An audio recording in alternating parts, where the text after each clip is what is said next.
My name is Staff Sergeant Marcus Rivera, and for 6 years I told no one what really happened on that mountain. Not my wife, not my parents. Not the therapists the Army assigned me when I came home with eyes that couldn't settle and hands that shook when it got too quiet. I kept it locked inside because I didn't think anyone would believe me. Hell, I barely believed it myself, but some things don't fade with time. Some things burn brighter the further you get from them until you realize that keeping silent is worse than being called crazy. So I'm telling you now, whoever you are, wherever you are, because what happened to me wasn't luck. It wasn't coincidence. It wasn't some freak atmospheric phenomenon that the analysts tried to explain away later. It was God, and if you've ever wondered whether he's real, whether he sees you, whether he moves in this broken world, then maybe my story will give you the answer you've been looking for. I need you to understand something before I go any further. I wasn't a religious man before this happened. I grew up going to church on Easter and Christmas because that's what you did in my family, but I never really believed. Not in my gut, not in the way that changes how you live. I was a good soldier, a decent man, someone who believed in loyalty and honor and doing your job, but God. That felt like something for people who needed comfort, people who couldn't handle the randomness of the universe. I thought I was stronger than that. I thought I had everything figured out. And then one night in the mountains of a country I can't name, in a war zone that still exists on maps nobody back home looks at anymore, everything I thought I knew got shattered like glass under a boot heel. I joined the Army when I was 19, right out of high school in El Paso, Texas. My father had been Army, my grandfather too. It was in the blood, people said, though I think it was more about not knowing what else to do with my life and wanting to be part of something bigger than myself. Basic training, infantry school, my first deployment, it all blurred together into this identity I built.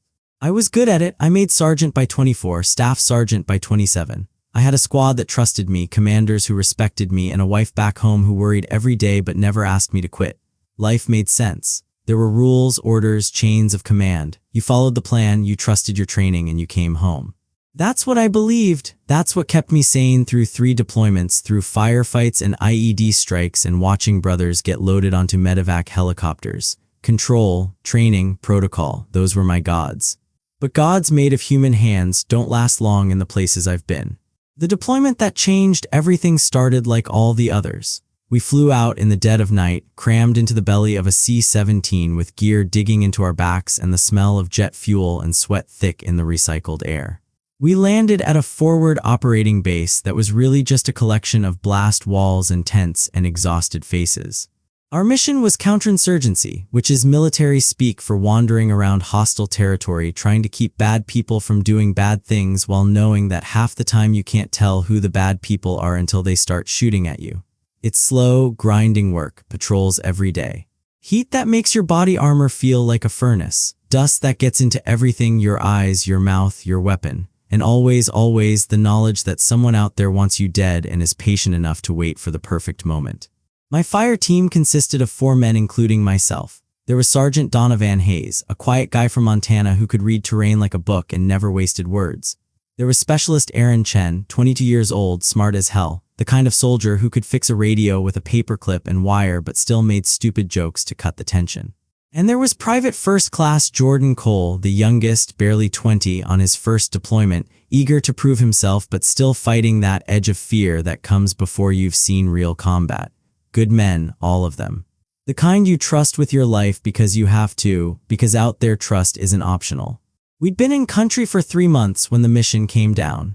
Command had been tracking movement in a mountain valley about 40 clicks from base, suspected enemy logistics route, supply lines running through terrain too rough for vehicles. They wanted eyes on it, verification, intelligence. A routine reconnaissance patrol, they said. 6 vehicles, 24 soldiers in and out in 36 hours. I remember the briefing like it was yesterday. The map spread out on tables, the commanders pointing at ridgelines and valleys, everyone nodding along like this was just another day at the office. And maybe it was. Maybe that's how close we all lived to the edge without realizing it, one routine mission away from everything changing forever. We rolled out at dawn, convoy spaced out in tactical formation, gunners scanning the ridges, radios crackling with check-ins. The terrain got rougher as we moved deeper into the mountains. The roads, if you could call them that, were barely more than goat paths carved into cliffsides, rock walls on one side and 1,000-foot drops on the other. Beautiful country in a harsh kind of way. Peaks that scraped the sky, valleys so deep they held shadows even at noon, air so clear and thin it hurt your lungs. The kind of place that makes you feel small, that reminds you how little control you really have. About 3 hours in, our lead vehicle spotted movement on a ridge to the north. Protocol said stop and assess. We halted the convoy, gunners went on high alert, and our lieutenant glassed the ridge with binoculars. Could have been nothing. Could have been shepherds, could have been enemy scouts. You never know until you know, and by then it's usually too late. The lieutenant made the call to divert off the main route, take a secondary path through a narrower valley where we'd have better cover and harder angles for anyone watching. It seemed smart at the time. It seemed like the kind of tactical decision that keeps soldiers alive. But that valley was a trap waiting to be sprung.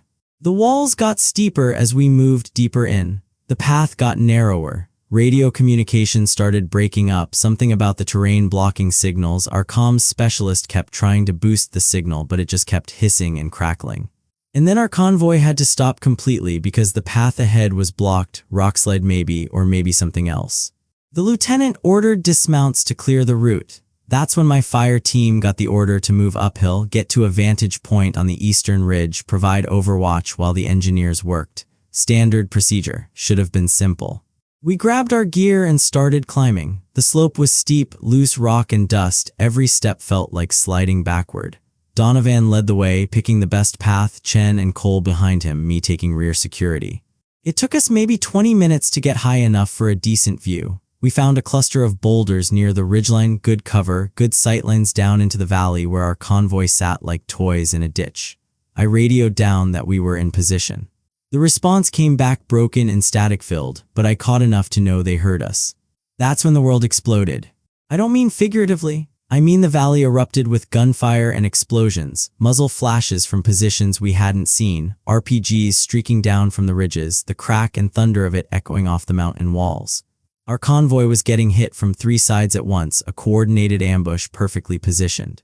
I watched vehicles burning, saw soldiers scrambling for cover, heard the screaming through the radio before it cut out completely. And then I realized the firing wasn't just down there, it was coming toward us. Rounds started snapping past our position, kicking up rock dust, that horrible whip crack sound they make when they pass close.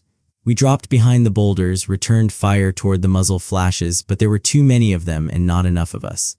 I tried the radio again and again, screaming for air support, for QRF, for anyone, but all I got was static and silence. We were cut off, separated from the convoy with no comms and an unknown number of enemy fighters moving up the ridge toward us.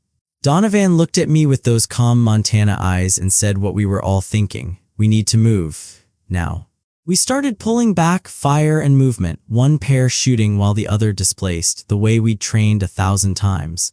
But the ridge was a maze of rocks and dead ends, and everywhere we turned there seemed to be more fighters, like they knew exactly where we'd go. Chen took a round through his pack, missed his spine by inches. The impact knocked him flat, and for a horrible second I thought he was dead, but he got up gasping and we kept moving. Cole was breathing too fast, that edge of panic setting in, and I grabbed his shoulder and told him to stay with me, stay focused. We were getting out of this. But we weren't getting out, we were getting pushed deeper into a corner.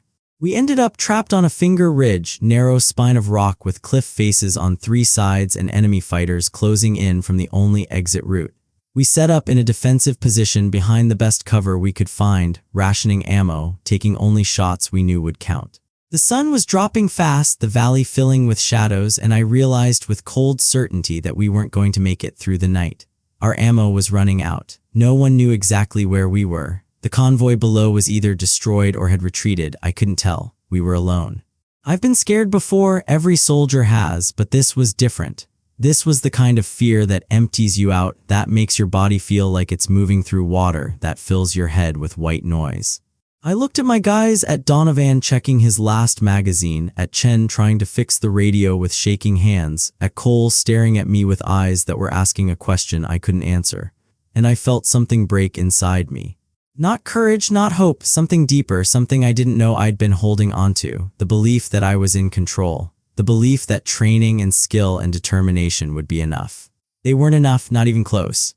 The firing intensified as darkness fell. They were probing our position, testing our response, figuring out how much ammo we had left, which wasn't much. I counted rounds, 18 left between 4 men.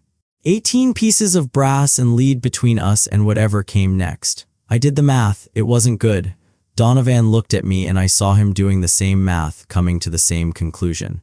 Chen had given up on the radio, just sat there with his back against a rock, breathing hard. Cole kept his weapon up, but his hands were shaking. I don't know why I prayed. I'd never really prayed before, not for real, not like it mattered. But in that moment, with darkness closing in and death feeling like a certainty instead of a possibility, I didn't know what else to do. I closed my eyes, pressed my back against cold stone, and whispered words I barely believed.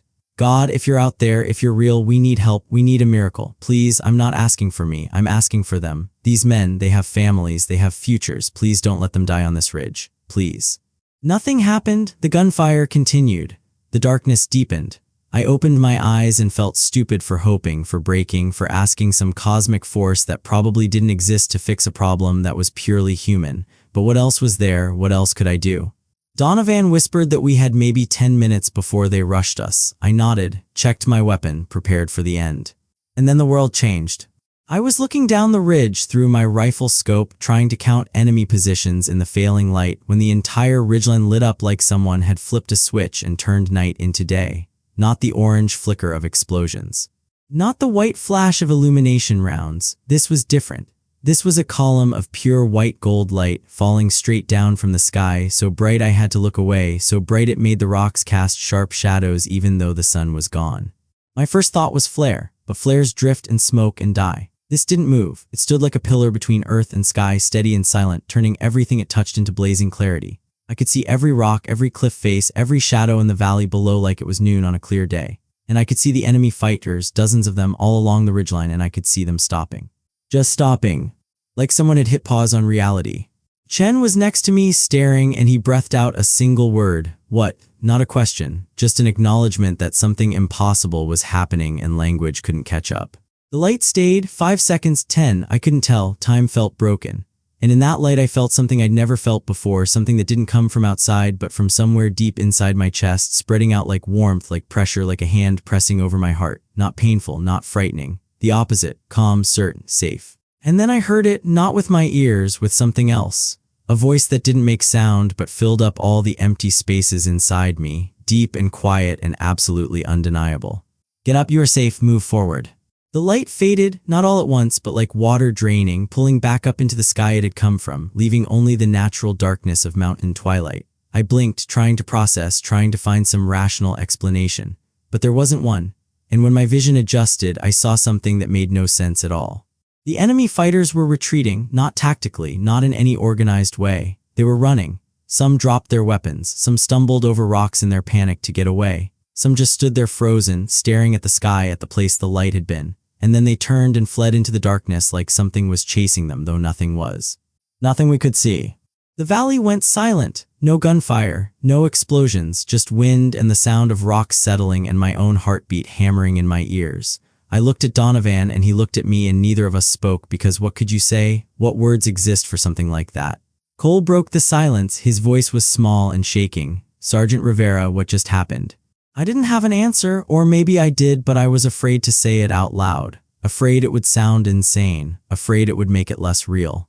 But Chen, quiet genius Chen who fixed radios and believed in circuits and logic, he said what I was thinking. I think that was God. We sat there for another minute, maybe longer, waiting for the trick, the trap, the second wave, but nothing came, just silence, just the darkness settling back in like it had never been interrupted. And then, moving like we were in a dream, we stood up.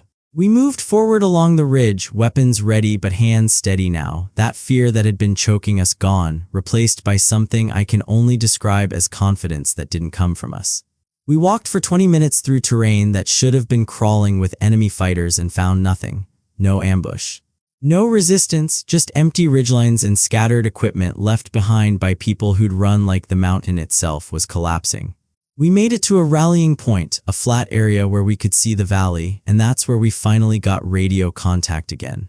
Our convoy had pulled back to a defensive position 2 clicks south. When I reported our position and status, the response was confusion and relief. They thought we were dead. They'd been preparing to send a recovery team at first light to find bodies. When I told them what happened, that the enemy had retreated, that we'd walked out untouched, there was a long silence on the other end. Then the question I knew was coming. Rivera, what made them retreat? Did you call in air support? Did someone else engage them? I looked at my fire team. At Donovan, who gave me a small nod, at Chen, still staring at the sky, at Cole, who was crying quietly, tears cutting tracks through the dust on his face. I keyed the radio and lied, "Not sure, sir, they just broke contact." Because how do you tell your commanding officer that a pillar of light fell from heaven and saved your life? A Humvee picked us up an hour later. The ride back to base was quiet. Nobody talked about what we'd seen, not then, not for a long time. We went through debriefs, gave our statements, sat through intelligence assessments trying to piece together what had happened. Drone footage showed the ambush, showed our position getting overrun, showed the enemy retreat. But when analysts looked for the cause, they found nothing. No air support had been dispatched. No other units were in the area. No artillery, no illumination rounds, no technical explanation for why a coordinated ambush had suddenly collapsed. One analyst, a captain with tired eyes and coffee-stained reports, told me privately that the enemy retreat made no sense. These weren't fighters who scared easy. They'd set a perfect trap. They had us dead to rights. And then they just ran, he said, like they'd seen something that terrified them more than anything we could do. Yeah, I said like that. He looked at me for a long moment, and I think he wanted to ask what I really thought happened, but he didn't. Maybe he was afraid of the answer. Recovery was long and painful, not just physically but emotionally. Nightmares, guilt, fear, all of it clung to me like shadows. I finished my deployment, came home to my wife and my house and my life, but I wasn't the same man who'd left. Everyone said that's normal, that war changes you, that I just needed time, and maybe that was part of it. But the bigger part was carrying around this thing I couldn't talk about, this miracle I'd witnessed that didn't fit into any box the world had for it. I tried to go back to normal, went to therapy, took the pills they prescribed, did the exercises, smiled when I was supposed to smile. But at night, when I closed my eyes, I was back on that ridge, watching light fall from heaven, feeling that impossible warmth in my chest, hearing that voice telling me I was safe. And I didn't know what to do with it. Didn't know how to integrate it into a life that ran on logic and schedules and pretending everything made sense.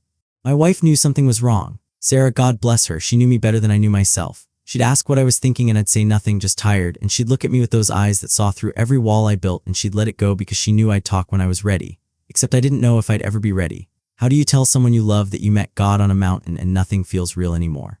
6 months after I came home, I went to church. Not because anyone made me, not because it was a holiday. I just woke up on a Sunday morning and felt this pull, this need, and I told Sarah I wanted to go. She looked surprised but didn't ask questions, just got dressed and came with me. We sat in the back of a small church in our neighborhood, listened to a pastor talk about faith and doubt and how God meets us in our darkest moments, and I felt that warmth again, that presence, like something was confirming what I already knew but was too afraid to accept. After the service, I sat in the parking lot while Sarah waited in the car, and I finally let myself cry. Not sad crying, not angry crying, just release. All the weight I'd been carrying, all the confusion and fear and wondering if I was crazy, it poured out of me in that church parking lot under a blue Texas sky. And when I was empty, when there was nothing left, I felt light. I felt clean. I felt like maybe, just maybe, I could start putting the pieces back together. I started reading, not military manuals or news reports. The Bible, I'd never read it before, not really, just bits and pieces in hotel drawers and childhood Sunday school classes I'd forgot.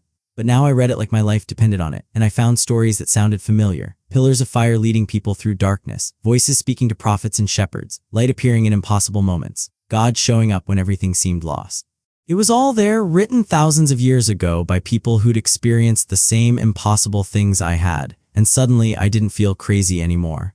I felt connected to something ancient and true and bigger than any explanation the world could offer.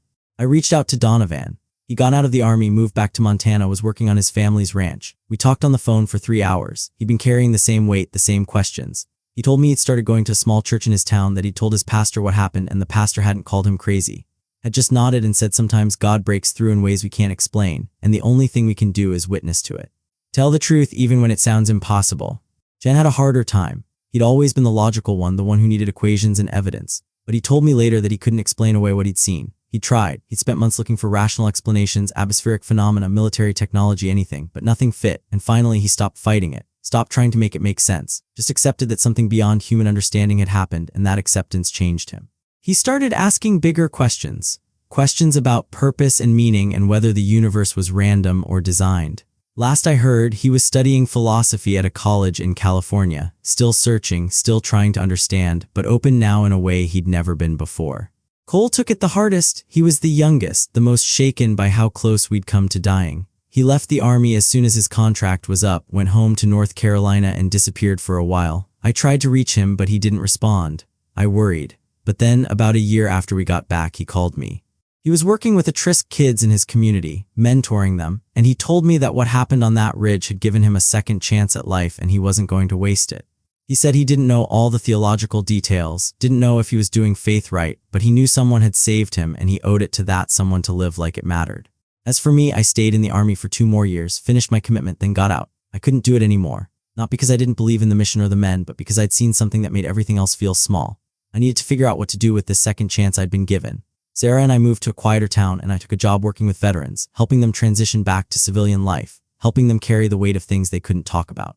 Because I understood, I knew what it was like to come home with a story no one would believe. I started telling people, not everyone, not at first, but slowly, carefully, I shared what happened on that ridge with people I thought might listen. Some thought I was suffering from PTSD. Some smiled politely and changed the subject, but others, more than I expected, leaned in close and told me their own stories. Moments when they should have died but didn't. Times when impossible help arrived from nowhere. Experiences that defied explanation but felt undeniably real. And I realized I wasn't alone. There were others who'd seen beyond the curtain, who'd witnessed God moving in the world, and we found each other like survivors of the same storm. I told my story at a veterans group one night. About 20 guys, all dealing with their own demons, all trying to figure out how to live with what they'd seen and done. I didn't plan to say anything, but the conversation turned to faith and doubt and whether any of it mattered, and I felt that same pull I'd felt in the church parking lot, that same need to speak truth even if it sounded crazy. So I told them everything. The ambush, the terror, the prayer, the light, the voice, the rescue that came from somewhere beyond human reach. The room was silent when I finished. I thought maybe I'd made a mistake, crossed a line, exposed too much. But then a guy named Patterson, a Marine who lost his leg in Fallujah and hadn't spoken in group for 6 months, he cleared his throat and said thank you. Said he'd been wondering if God gave a damn about people like us, people who'd done hard things in hard places, and hearing my story gave him something he'd lost. Hope maybe, or permission to believe again. Others started sharing after that. Not all miracle stories like mine, but stories of moments when they'd felt something beyond themselves. A chaplain who showed up at exactly the right time, a letter from home that arrived on the worst day, a buddy who said the exact right thing to keep them from eating a bullet. Small things maybe, but not random, not luck. Grace, one guy called it. Little pieces of grace holding us together when everything else was falling apart. I'm not a pastor, I'm not a theologian. I'm just a soldier who saw something he can't explain and refuses to pretend it didn't happen. But I've learned some things in the years since that ridge. I've learned that God doesn't always show up the way we expect. He doesn't run on our schedule or follow our rules, but he shows up, sometimes in whispers, sometimes in pillars of light that split the darkness and turn terror into peace. I've learned that miracles aren't just stories from ancient books. They're happening now today in war zones and hospitals and quiet moments of desperation when we run out of options and all we have left is a prayer we barely believe. I've learned that survival isn't always about skill or strength or training. Sometimes it's about grace. Unearned, undeserved, impossible grace that reaches down into our darkness and pulls us out. And I've learned that when you've been saved like that, when you felt the hand of God steady you when you should have fallen, you can't go back to living like it didn't happen. It changes you. It has to. There are still hard days when the memories come back sharp and cutting, days when I wonder why I was saved when so many others weren't. Survivor's guilt, the therapists call it, and maybe that's part of it. But it's more than that. It's the weight of knowing that my life isn't entirely my own anymore. I was given something on that ridge. A second chance, a purpose, a story that needs telling. And I carry that weight not as a burden, but as a responsibility. Sarah and I had a daughter 2 years ago. We named her Grace. Not subtle, I know, but I don't care. Every time I look at her, every time I hold her and feel her heartbeat against my chest, I think about that ridge. I think about the light. I think about the voice telling me I was safe. And I realize that if God hadn't shown up that night, she wouldn't exist. I wouldn't be here to be her father, to teach her to walk and read her stories and show her how big and strange and sacred the world is. My survival rippled forward into her existence, and probably into 100 other things I'll never know about, moments and people and futures that hang on the thread of that one impossible night. I don't have all the answers. I don't know why God saved me and not others. I don't know why he stays silent in some moments and speaks in others. I don't know how light can fall from heaven, or how a voice can speak without sound, or how terror can transform into peace in the space of a heartbeat. But I know what I saw. I know what I felt. And I know that on a ridge in a country I can't name, when I had run out of ammunition and options and hope, something beyond this world reached down and held me. If you're reading this, if you've made it this far, maybe you're looking for answers too. Maybe you're wondering if God is real, if he sees you, if he cares about the desperate prayers you whisper when no one's listening. I can't prove anything to you. I can't give you scientific data or physical evidence. All I have is my story, but I'll tell you this. The God I met on that ridge wasn't distant or cold or indifferent. He was close. He was warm. He was powerful enough to stop an ambush with light and gentle enough to whisper peace into a terrified heart. And if he showed up for me, a doubting soldier who'd never really believed, then he can show up for you. Maybe he already has and you didn't recognize it. Maybe he's waiting for you to stop running and turn around. Maybe your miracle won't look like mine. Maybe it'll be quieter, smaller, easier to dismiss, but that doesn't make it less real. Grace doesn't always announce itself with pillars of light. Sometimes it's just a door that opens when all the others have closed. A person who calls at exactly the right moment. A strength you didn't know you had. A peace that passes understanding. I'm not telling you this story to convert you or convince you or win an argument. I'm telling it because it's true and because silence felt like betrayal. God saved my life. He saved me when there was no human way out. And if my telling that story helps even one person believe that they're not alone, that there's something bigger and kinder than the darkness, then every hard conversation and awkward moment and time someone called me crazy will have been worth it. Staff Sergeant Marcus Rivera, United States Army Infantry, saved by grace on a ridge I'll never forget. That's who I am now. Not because of what I did, but because of what was done for me. And I'll spend the rest of my life trying to live like it matters, trying to be worthy of that moment when heaven touched earth and whispered my name. If you're in darkness right now, if you're trapped on your own ridge with nowhere to go and no one to help, I want you to know this. You're not alone, even when it feels like you are. Even when the radio's dead and the ammunition's gone and fear is the only thing that feels real. You're not alone. And sometimes when we're at the absolute end of ourselves, when we've tried everything and failed, when all we have left is a desperate prayer to God we're not sure is listening, that's when the light falls. That's when grace breaks through. That's when we discover that the universe isn't random and cold, but shot through with a presence that knows our names and counts our tears and moves mountains to save us. I shouldn't be alive. By every human measure, I should have died on that ridge with my brothers beside me. But I'm here, I'm breathing. I'm holding my daughter and loving my wife and telling this story because something impossible happened. Because God is real. Because miracles still happen. Because even in the darkest valleys, even on the most desperate ridges, light falls from heaven and whispers. You are safe, get up, move forward. That's my story, that's my witness. And whether you believe it or not, I'll keep telling it, because some truths are too important for silence.